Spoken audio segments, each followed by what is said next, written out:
ধীরে ধীরে চালাও গাড়ি মাথা ঠান্ডা করে, 80 বেশি তুললে গতি পড়বে গিয়ে খাদে। ধীরে ধীরে চালাও গাড়ি, ইঞ্জিন ভালো রবে, 80 বেশি তুললে বেশি অ্যাক্সিডেন্ট হবে।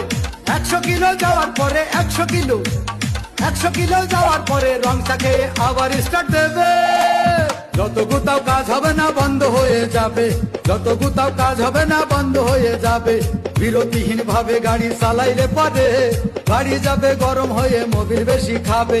বিরতিহীন ভাবে গাড়ি চালাইলে পরে গাড়ি যাবে বন্ধ হয়ে, তেল বেশি খাবে।